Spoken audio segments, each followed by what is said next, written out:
The second noble truth of Buddhism states that the origin of suffering is desire. Longing for what we don't have takes us out of the present moment and makes what we do have seem less valuable.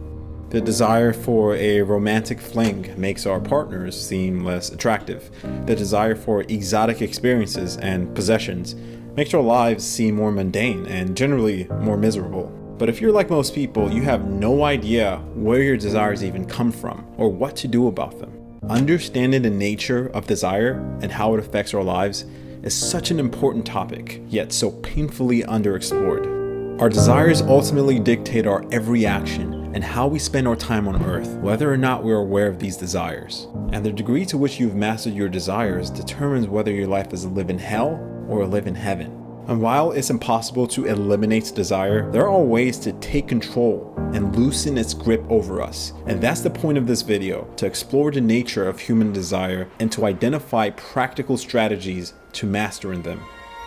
We have three choices when it comes to dealing with desire. We can go the hedonistic route and accept our desires as part of life, focusing on pleasures and avoiding pain. Or we can fight against our desires and become ascetics. If something feels good, we avoid it. If something feels bad, we accept it. Finally, we can find a balance between indulgence and restraint. This is known as the middle path and is a Buddhist concept that refers to the path of moderation, balance, and mindfulness, a path between both extremes. Since the gratification of sense desires is a human preoccupation, the Buddha emphasized the middle path. When one lives amidst worldly surroundings, one can enjoy sensual pleasures with wisdom. But one should avoid habits which lead to craving. The householder whose practice is serious should try to rein in and diminish his or her desires. Walking the middle path is a practical way of living a purposeful life. When things feel good, but align with our life plan, we can indulge them, like if we fall in love with the right person. But when our desires come in conflict with our life plan, we have to occasionally tough it out, forego pleasure, and withstand the pain of walking the middle path. If your life plan is to become an author, this might mean you forego parties on a Friday night and stay home to work on a manuscript. Even if just once a day, we're able to reflect on our desires, contemplate where they come from and whether or not they align with our larger life goals, and adjust our actions accordingly. This is significant progress, and I hope this video imparts this idea onto listeners.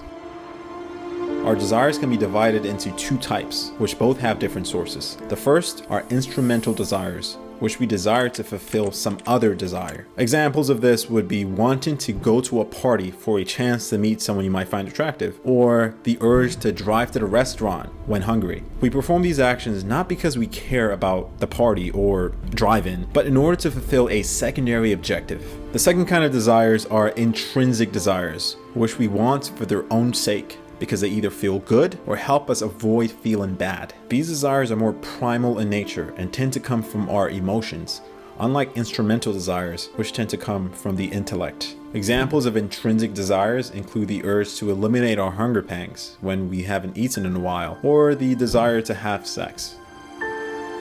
We humans have an unfortunate tendency to miss wants, to want things that when we get them won't make us happy or satisfied. For example, we may daydream of a vacation where we can lounge on the beach with nothing to do. However, when we're actually there, we may find ourselves feeling bored and wishing we had something to occupy our time. This means that we can sometimes end up wasting time and energy chasing after something that won't make a meaningful difference in our lives. So the ultimate question is, how can we break out of the cycle of endless desire and achieve inner peace? One answer to this is Memento Mori. I've lost two very close people in my life very, very quickly in a short amount of time.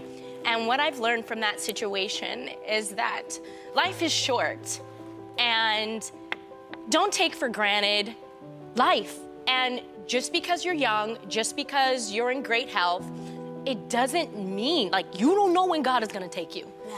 So what I've learned is to really be present, yes, to really see my friends, my family, and life. Like, life is precious.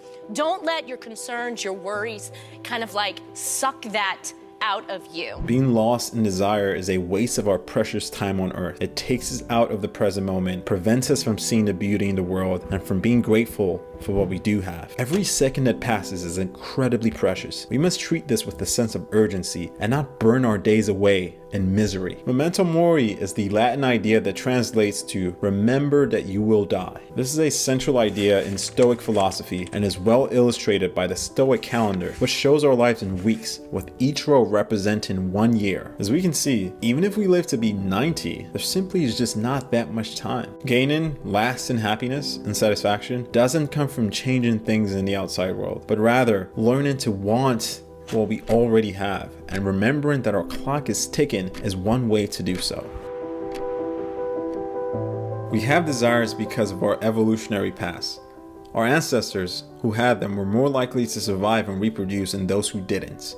This is why we desire things like having sex, eating food, and gaining the approval of our peers. The desire formation system is very much hardwired into us, but we have some say in this process. Once we grasp the nature of desire, the power they have over us naturally reduces. I've personally noticed this within myself. During the process of making this video, I've come to learn a lot about desire, and I've naturally questioned where my personal desires come from. I would ask myself, what is driving me to do this?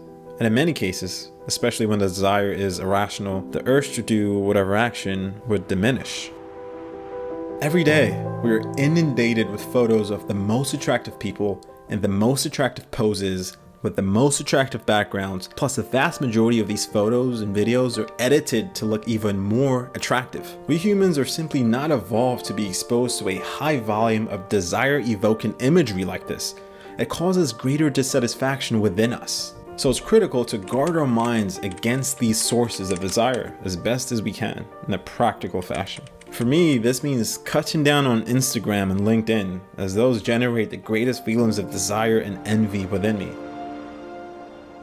Most people spend their lives mindlessly pursuing what feels good, chasing the approval of others, buying the newest gadgets and designer clothes, and longing for their next vacation. But no matter how many desires they fulfill, they never feel truly satisfied. Clearly, the game is rigged, and it's time for us to play another game. If there's one thing I would like to accomplish in this video, it would be to get you to question your desires, because most of our suffering comes from unfulfilled desires. The only true path to lasting satisfaction is through the elimination, or at least the reduction, of the power of some of these desires. And some techniques we can use to accomplish this include Memento Mori, or remember death, as a means to snap out of the spell of desire, to quit wasting time longing for what we don't have. There's also the middle path, which is a practical approach to living with desire, a path of moderation where we can occasionally indulge in our desires, but overall try to uphold our higher values and life goals.